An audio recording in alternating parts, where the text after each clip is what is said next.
Hello and welcome to the Predictable B2B Success Podcast brought to you by Spratwith.com. I'm Vinay Koshi and our guest today is Joseph Wilkins. Joseph, you are the founder of funnysalesvideo.com and the host of the podcast, How to Make a Video Go Viral. I believe you started Pro Creative Studios back in 2000, which was an agency that did infomercials and web sales videos and TV commercials.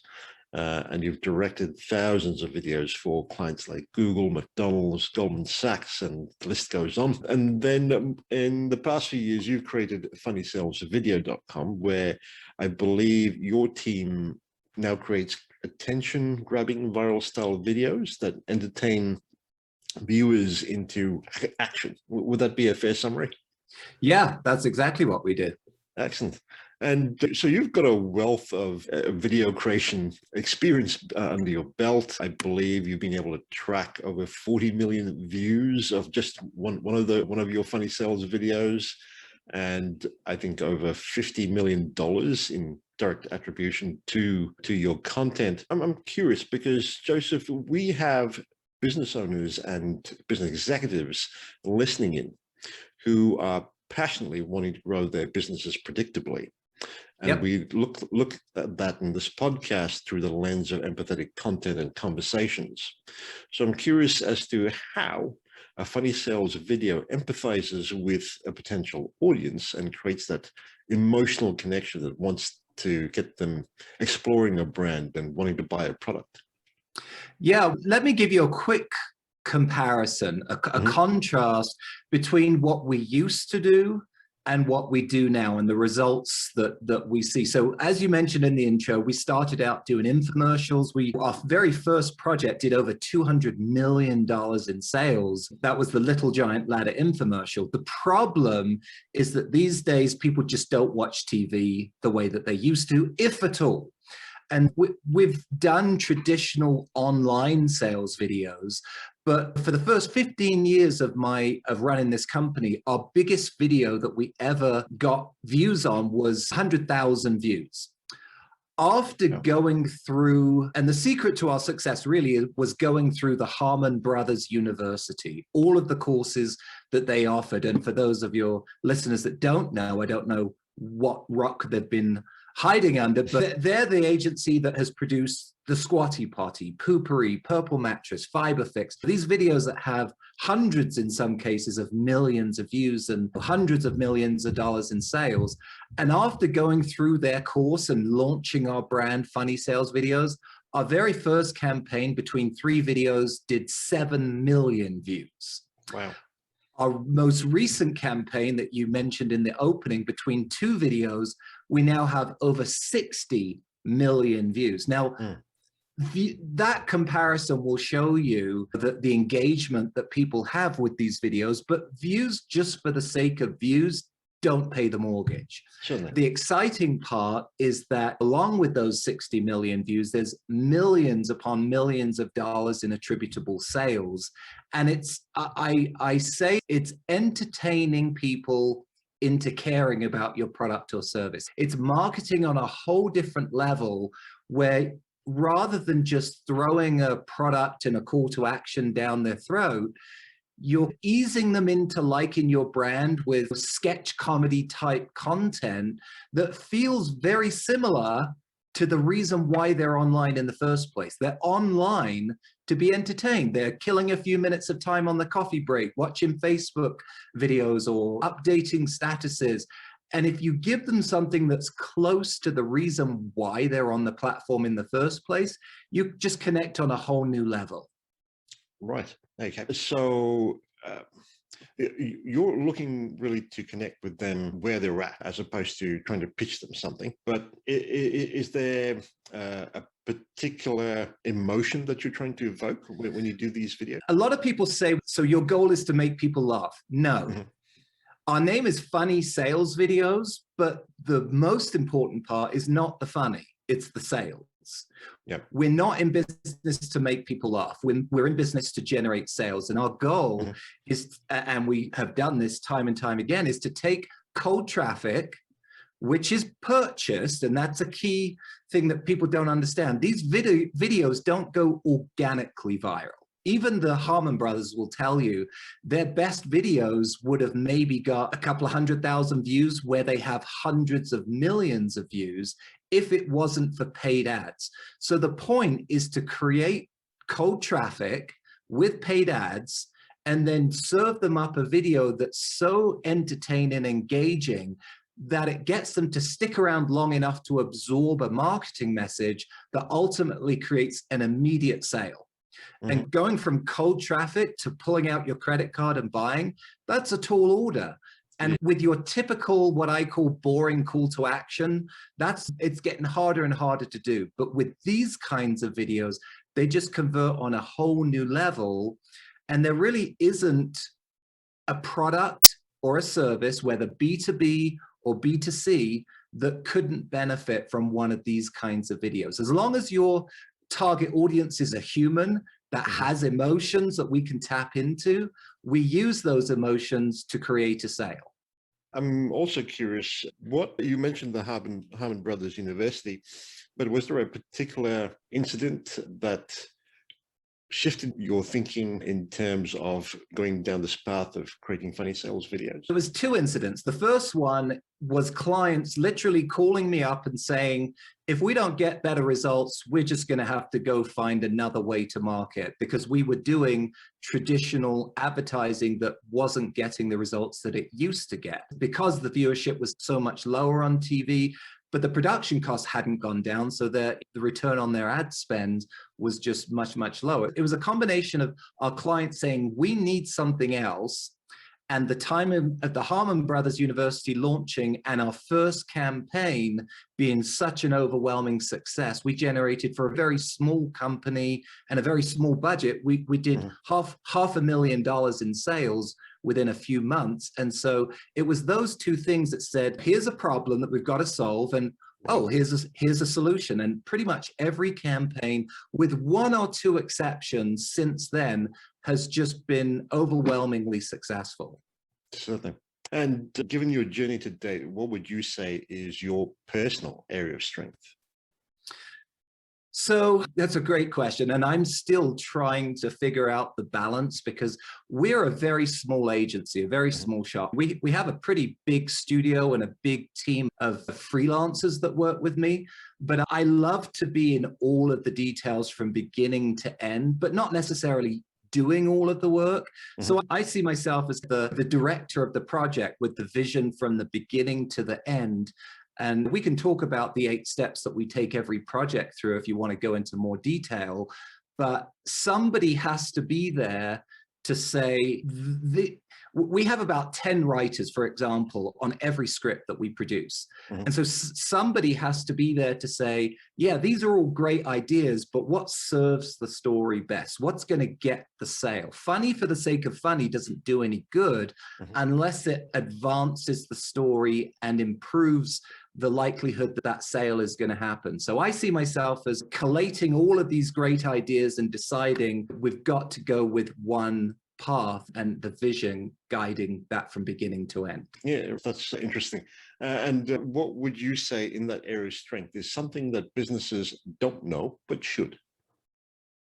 That they can't do it all. I would say there's really 2 things, and I teach people when clients call me and say, we want to hire you, we position ourselves as the lower end for not a lot of sacrifice for the end product. There's a lot of agencies that charge a lot more than we do, but even when we quote them our pricing, you got to understand each video that you see on our website took between 3 to 6 months to produce, with a team of 20 or so people working on it. It's not going to be a few $1,000s, it's tens of thousands of dollars for each campaign that we produce. But from going through each of those steps, it's going to cost a decent budget. And so I tell people, if you can't afford to hire an agency like ours, at least take these 8 steps and go try to do it yourself on a budget. But there's 2 things that you shouldn't try to do yourself. The first one is the writing. You've got to get skilled people who know how to write a great script. You can't edit out a bad script. You can't make up for a bad script with acting. It's got to start with a foundation, like building a house. If the foundation isn't right, everything that you put on it is going to fall.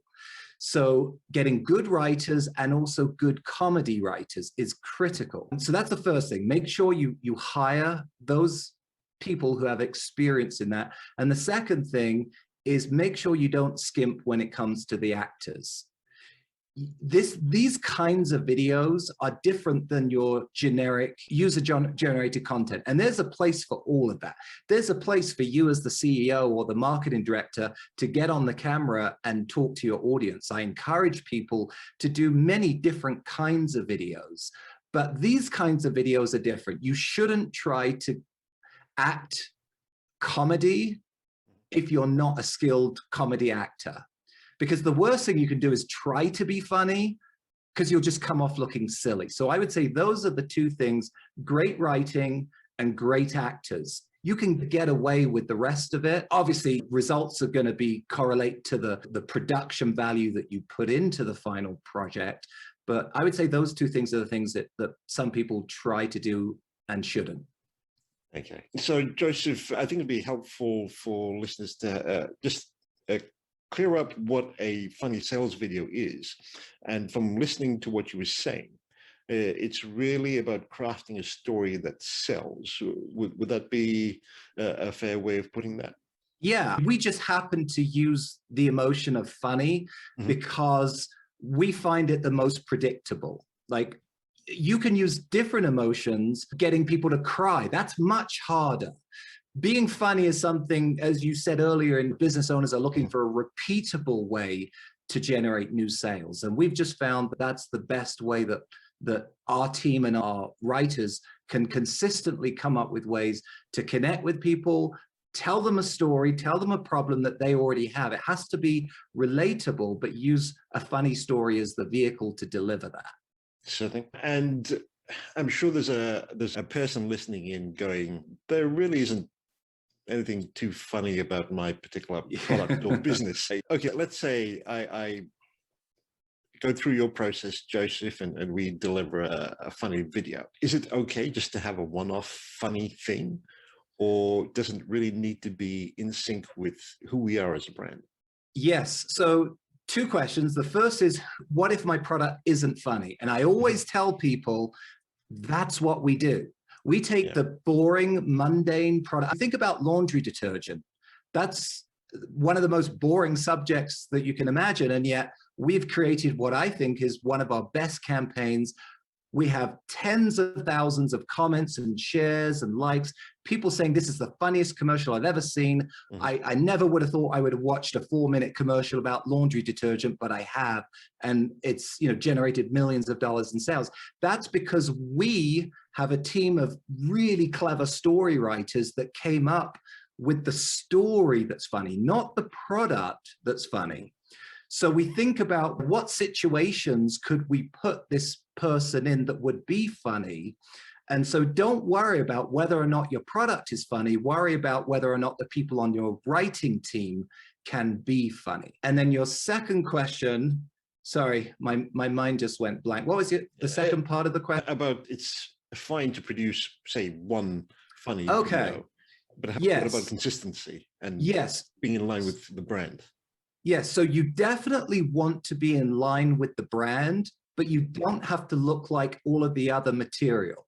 What I mean by that is we have many clients that will say to us, we want to produce a funny sales video once a quarter. And in between then, we have our own in-house team that's going to produce much lower budget content, user-generated content, FAQ videos.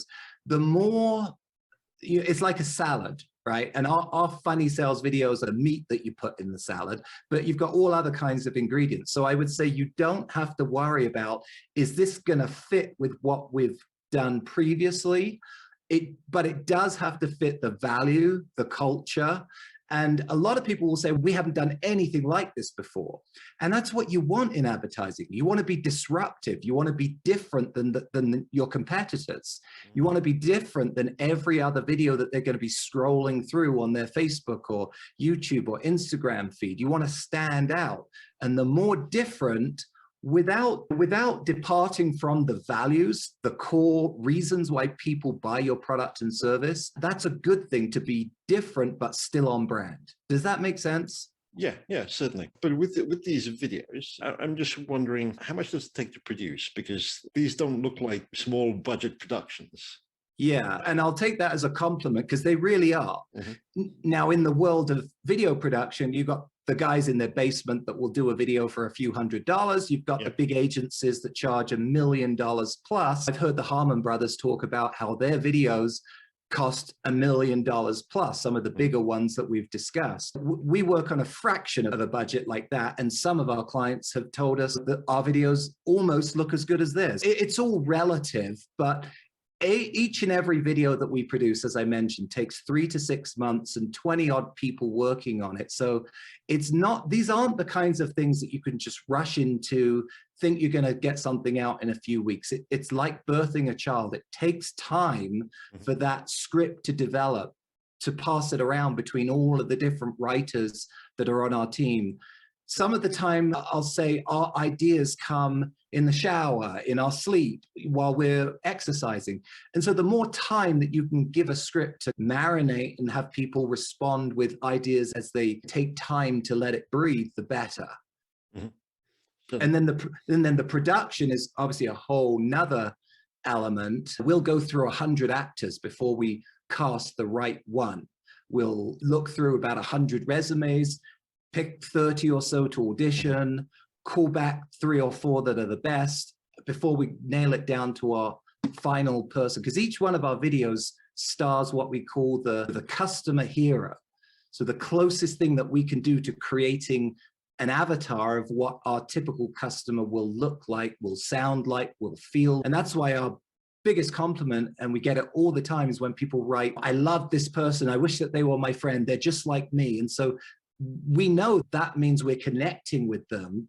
So when that brand or customer hero says, this is the solution to the problem, people are much more likely to listen and ultimately to buy. Okay. Going with you, Joseph, you're looking at a production cost of hundreds of thousands of dollars with a potential ROI that runs into millions, which seems a fair investment. It's actually nowhere near that. Hundreds of thousands of dollars, it's more like tens of thousands of dollars, and on the lower end. Right. So, but then you do need to add in the budget for the actual advertising. And that's the half of the business model that we don't do. Right. We partner with others that do that. Okay, that seems to be a fair ROI. Now, does a lot need to go into the advertising of these videos in terms of really pushing it out there on social media and other channels online? Yeah, so I use the analogy that I heard from somebody that we basically build if you imagine a vending machine that's stocked full of $100 bills, and it's an endless vending machine, never runs out, and it only costs $20 to use that vending machine. How many times are you going to want to spend a $20 bill if you're going to get $100 back? So that's basically what we do, is we create the vending machine, but you have to put those $20 bills to get that 5x ROI or whatever it is. I'm just using round numbers. So how do you do that? You've got to have the other 50% of the machine oiled and ready to go. So we do the first 50%, which is producing an ad that on average will outperform your current ad by 2 to 3x. We've seen that time and time again. Right. But it will only do that if once somebody watches that video and clicks the link below, it goes to a sales funnel that is optimized by somebody who knows how to capture that lead, upsell them, cross-sell them. A lot of our videos will tell our clients, let's do the most irresistible offer you can offer. So that may be a free trial, free plus shipping, or it may be get 50% off, or it may be some other kind of offer that is enticing, But then the way that you really make your money is in the sales funnel. You upsell them to the next best thing, or you put them into an auto ship program, or your listeners probably know more about this than I do because we're just the video production. But you've got to have somebody who knows how to create the sales funnel and then know where the best place is to target that customer. So your customer may be a SaaS customer in the C-suite. Well, there's no point putting that ad on TikTok. You want to put that ad on LinkedIn or maybe Facebook with a very narrow profile, or Google Ads. And so having a team who knows how to profile that customer, where to run those ads, and then how to measure when the campaign starts. So we'll do multiple versions of each video. We'll do different calls to action, exact same video with a different call to action, and we'll ABC test them. We'll also do different openings. The most important part of any video is the first 5 seconds, because that's how long you'll have before somebody decides to click away. So all of our creative juices go into that first 5 to 10 seconds to grab your attention. And we'll do 3 different versions of the first 5 to 10 seconds, and we'll ABC test that. So there's all of this other, testing that's going on. We'll do shorter versions for Instagram and Snapchat and TikTok, longer versions for Facebook and YouTube where there's not those time limits. And then we do retargeting videos, follow-up videos. So there's all kinds of other things going on in the background other than just the videos that you see on my website. And for a business, say, that had multiple decision makers, would these kinds of videos be effective? Because it's great if you're selling something like laundry detergent or insurance to businesses where you could educate, in a way, a large number of people in the target audience that you wish to hit up. But say we were selling engines for aircraft, that's a smaller audience. Would these sorts of videos work for, say, an industry like that? So if you can target, and if you have an audience, obviously there are some very niche industries that they may not have a big enough audience that it is worth doing something like this. So I won't throw out any numbers because that's something a digital marketing agency would be able to tell you. But ultimately, you have to figure out what's the potential revenue of one sale and what's our current cost to acquire that sale. And what are we currently using as creative to get that lead that ends up being a sale? And so we've had some really random companies that we've done videos for. We've done them for mortgage companies, which you'd think, how do you close a mortgage in a 3-minute video? You don't. You generate a lead that then goes to a sales agent.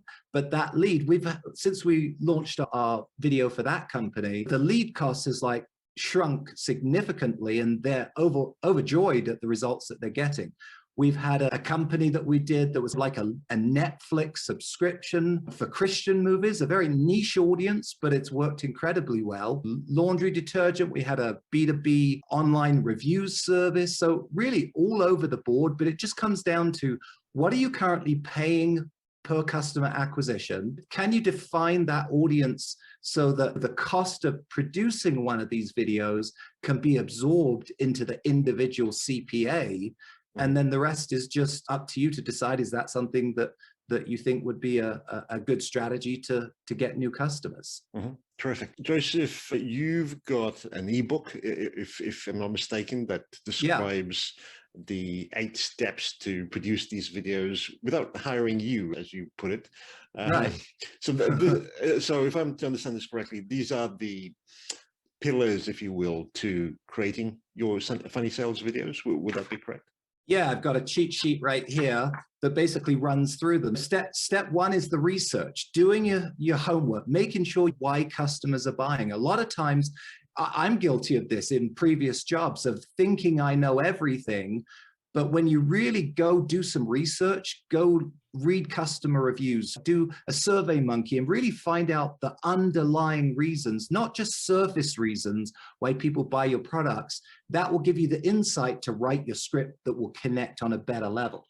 Step 2 is brainstorming as many creative ideas as you can before you lock into the story that you're going to go script. So the more people you can get to brainstorm, the more ideas, and in a safe environment where no idea is a bad idea because it could lead to someone else coming up with a perfect idea. So brainstorming a ton of ideas, and each of these steps you can read through in my ebook. Step 3 is, go ahead. Sorry, with this idea, I believe you call step 1 discovery. With this process of discovery, do you actually do interview in order to really flesh out who the ideal prospect is? So with everything, it comes down to budget. So our typical customer, we don't do in-person interviews because we're looking for statistically significant data rather than individual opinion. So the easiest way to do that is to go read Amazon reviews or Google reviews or information that's already readily available, and then compile a list of the most often mentioned trends, reasons why people like you, even reasons why people don't like you. I'll give you an example. Literally this morning, I have a client that's making a toothbrush that you put in your mouth and it automatically cleans your teeth. I went through and we were reading all of these customer reviews, and most of them were glowing, but one or two here and there would say, I don't feel like it quite cleans my teeth the way that a regular toothbrush does. And so having specific information, they then took that feedback and have reinvented that with different bristles that now feel much more like the regular experience of brushing your teeth. And so there's marketing informing R&D. So you got to look for not only what do people like, but what do they not like? And what are the things that you maybe you can't fix it in your product, but you need to address it in your video, because an unresolved concern will never lead to a sale. You've got to overcome any concerns that you can overcome before asking for the sale. So if I understand this correctly, you're looking through these reviews and drawing a picture of who your potential audience is, which is what you then give to your copywriters who come up with the stories. Obviously, we also look at any data that the customer already has on who, demographics, psychographics, profiling of their customers. But really, reading the reviews, we almost let the customers write the script for us. So we will literally take out sentences from customer reviews and put them into our script. Reasons why people like it and reasons why they're glad that they bought it. It's very subtle. We work it in not verbatim, but we work the same messages into our script, because if that was the thing that sold them, it's most likely going to be something that will sell a future customer. So it's not just knowing the features and benefits of the product, it's also understanding the hiccups that customers potentially experience when using the product, so you can actually address them in the script or the video. Exactly. And it's also the deeper why. People may say that they buy a widget because it's cheap. That's not the reason that they bought the widget. They bought the widget so that they could perform a function that would ultimately give them a benefit. And we got to get to the deeper why of people purchasing things. Yeah, we could talk forever on that step, but if people just download the ebook, they'll see that after step 2 of brainstorming comes the scripting, and there's 3 phases of scripting. There's the marketing copy points that come out of the research. Then there's the story of the video, which is a different mindset. So we typically go through about 5 to 10 writers on every script, because each step requires different mindset. So creating the story, and then comedy writers that come in and punch it up. Now, a lot of people will say, where do you get these people? How can I, as a small business owner, get these people on my team? And I tell them, they're creative writers are starving artists. And so there's a lot of them out there that are working on Fiverr or Upwork, or just reaching out to people that maybe they have a full-time job as a marketing copywriter, but they want to work as a freelancer to earn a little bit of money on the side. So I don't employ these people. I just bring them in as freelancers on each project. So think about people or online services where you could reach out and create what I call a writer's room virtually. So would you be suggesting that you approach this on a per project basis, or is this something that you want to keep an eye on and nurture on an ongoing basis, because really you need to weed out certain people because they may not be a good fit for the kind of brand and the tone that you're looking to produce. So as an agency, we are continually looking for great talent. We're always going through, we don't have a huge turnover because after a few years, we've got some really talented people, as our videos attest to. When people compliment my video, I always give credit to the great writers on our team.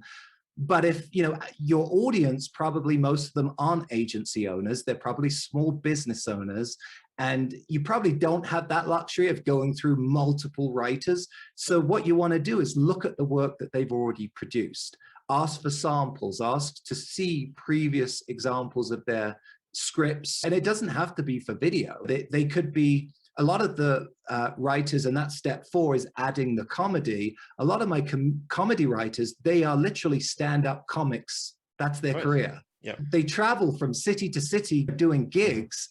And during the day, they're on planes, trains, and automobiles, and they have lots of time to write for me. And look at their material, watch their Netflix special. A lot of people say, gosh, that means they're famous. Even people on Netflix don't make a ton of money unless they're at the very top as a comedian. And so they love it when businesses reach out, or at least in my experience, when businesses reach out and say, hey, come work for me as a freelancer on the side on this one project, and maybe it will lead to others. But you can't just rely on one. We have at least 5 comedy writers on each one of our scripts, because we throw away, this whole process is about throwing away the good to get to the great. And even the greatest, most funny jokes often end up on the cutting room floor, and we don't use them because they not only have to be funny, most importantly, they have to be relevant and advance the story.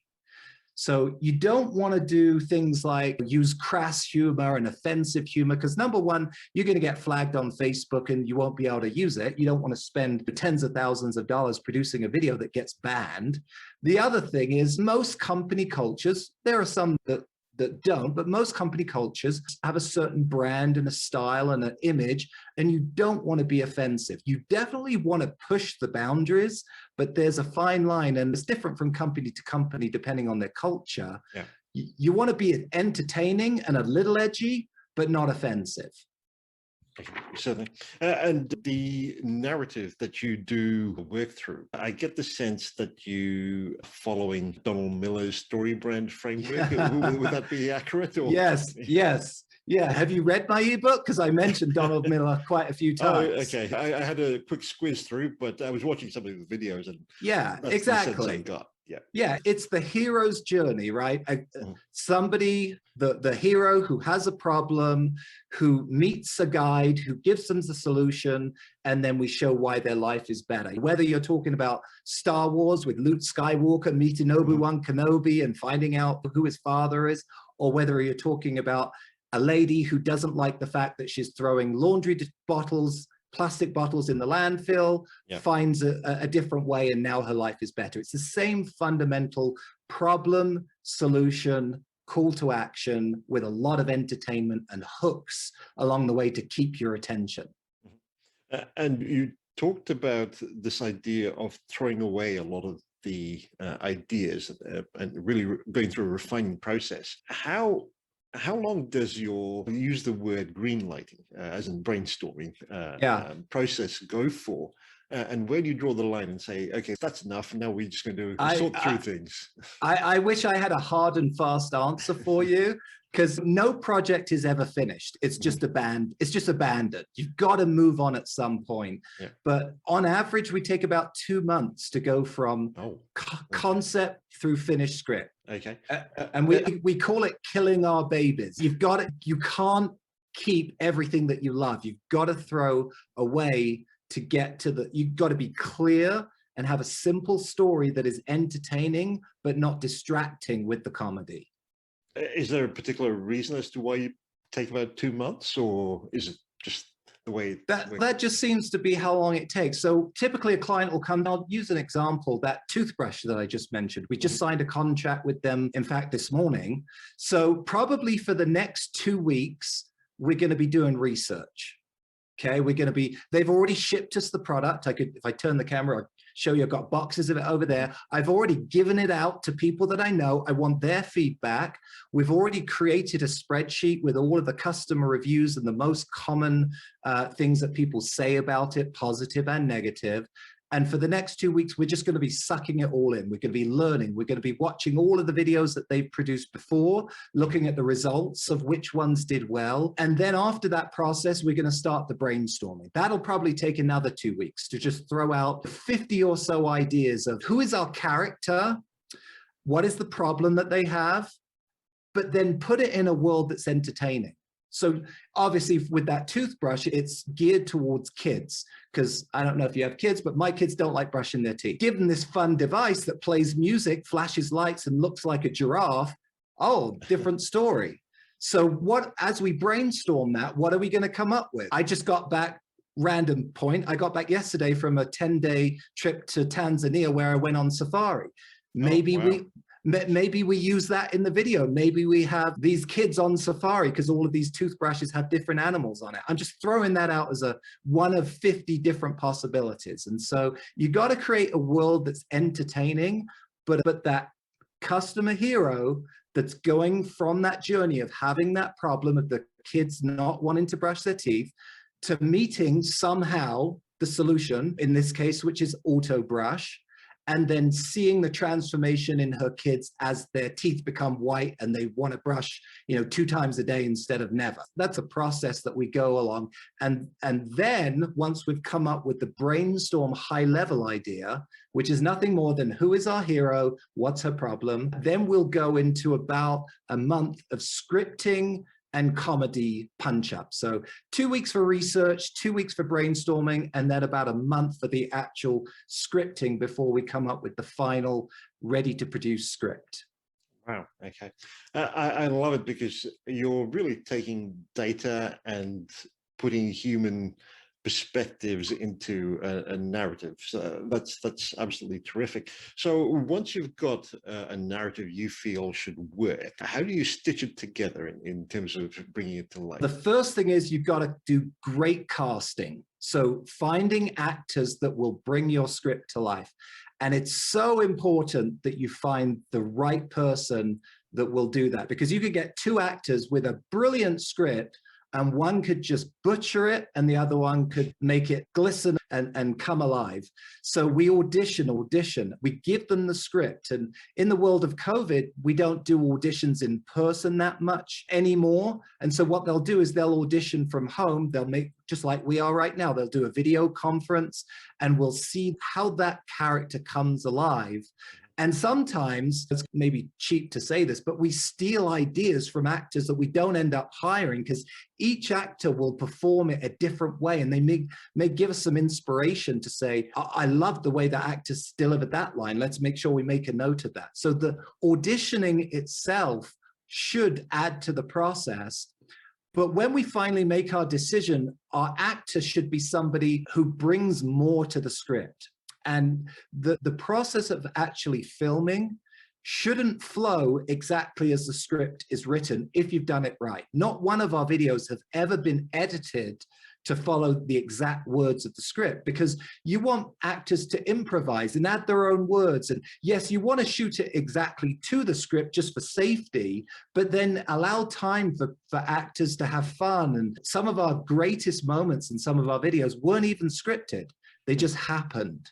So being open to serendipity is very important on the production days.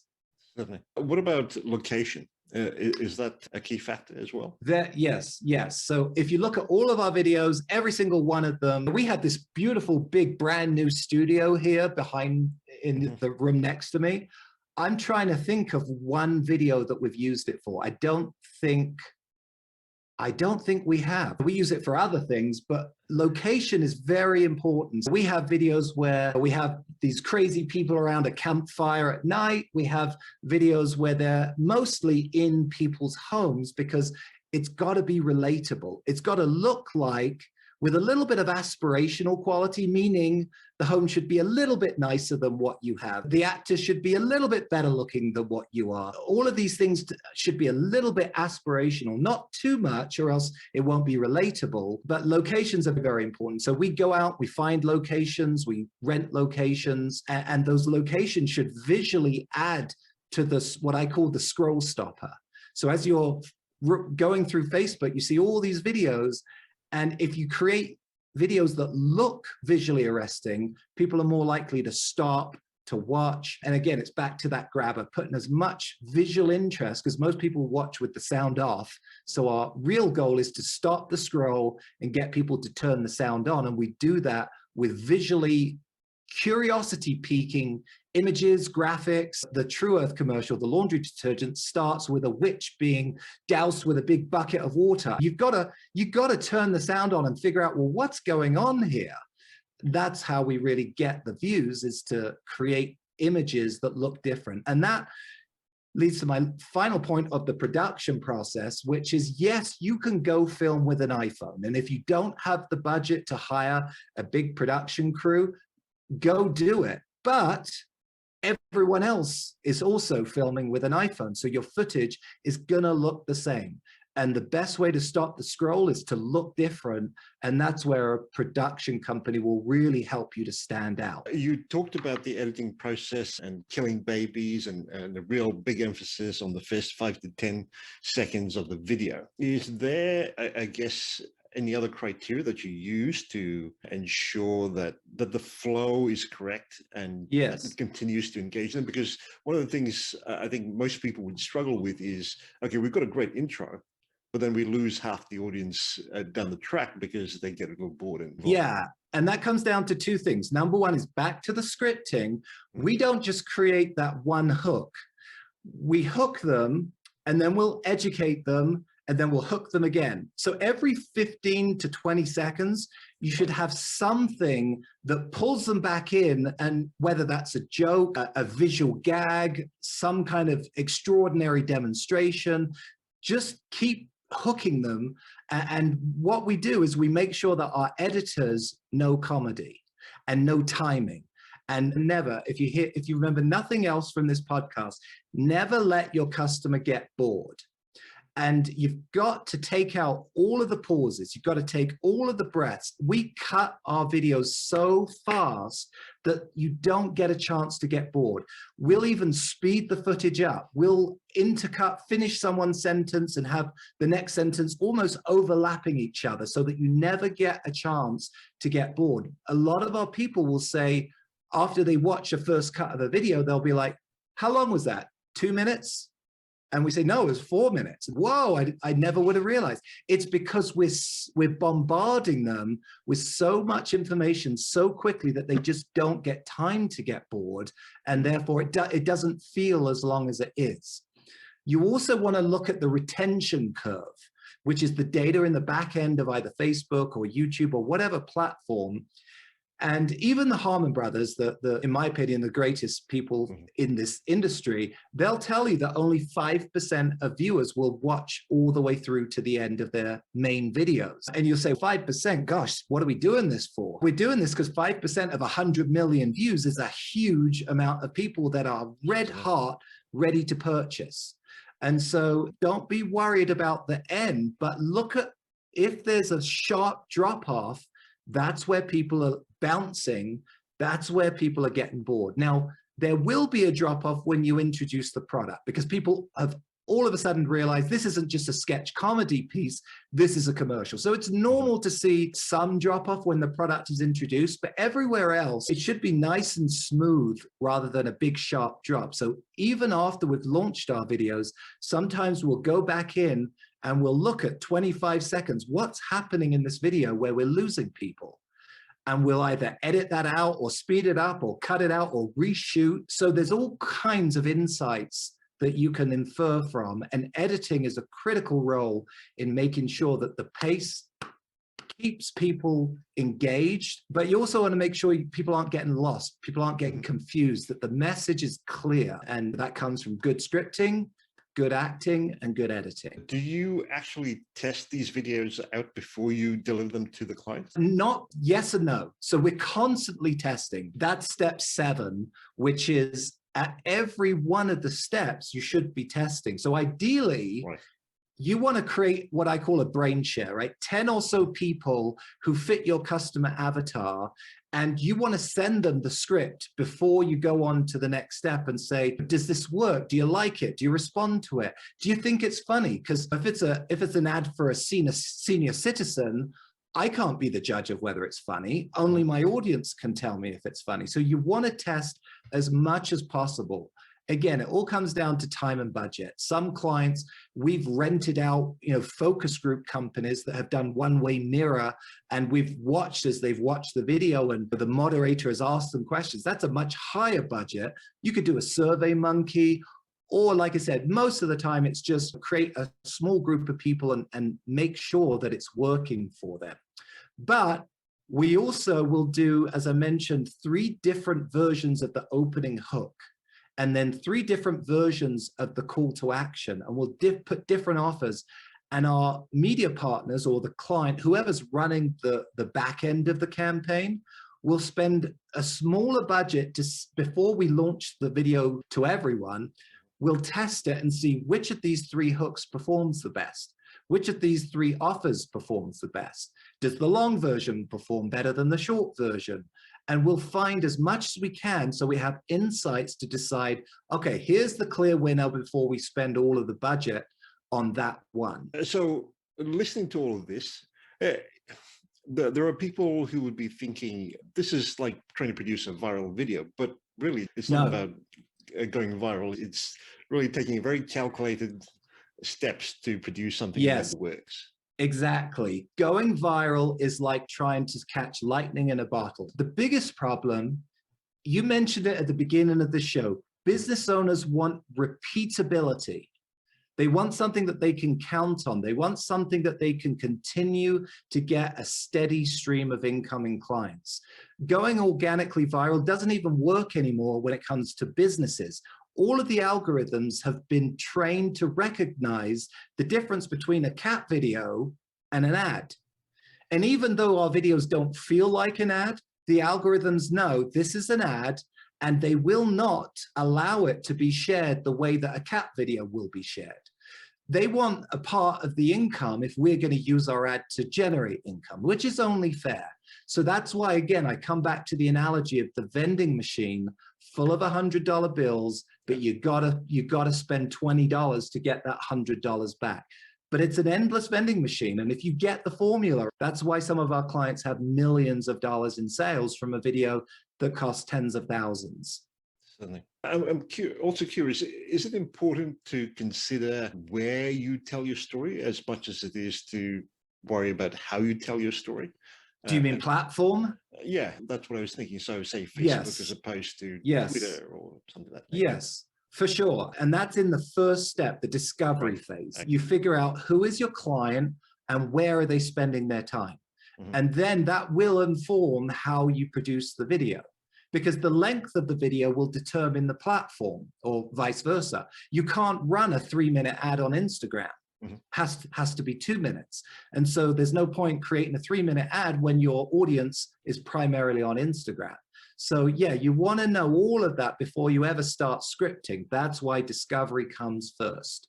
Okay. And paid amplification is something that we need to consider in the process. We've been through a fair bit, and the 8 steps that you are saying like pillars or steps to creating a funny video. But is there an aspect that businesses should be aware of that we haven't quite covered as yet? I think we've covered it, but we glossed over it. The only way that these work is with significant ad spend. Now, I don't mean you have to have a ton of money to start it, but to get millions of views, it's going to take a lot of money, but it's not about the views. If you see a video that has 100 million views, that means it's working, because the company wouldn't be funneling more and more money in to rack those views up, because we've already established they don't come organically. Maybe 5 to 10% of our views are organic. We do get tens of thousands of shares, but still 90% of the views come from paid ads. So you've got to rethink the term viral. We do create videos that look like they went viral, but it's all based on ad spend. So you can start out small and just prove the concept that if I put $1 in, I'm going to get $3, $4, $5 back. And then it's up to you as a business owner to figure out the sales funnel. Now, some businesses, they just want the sale. Maybe they're selling a $500 product. They just want to go straight for buy now. I would say try to figure out an easier route to get to that $500. Don't put that up, with few exceptions. I've seen a couple that have, but don't put that $500 sticker on the screen. Put a risk-free trial.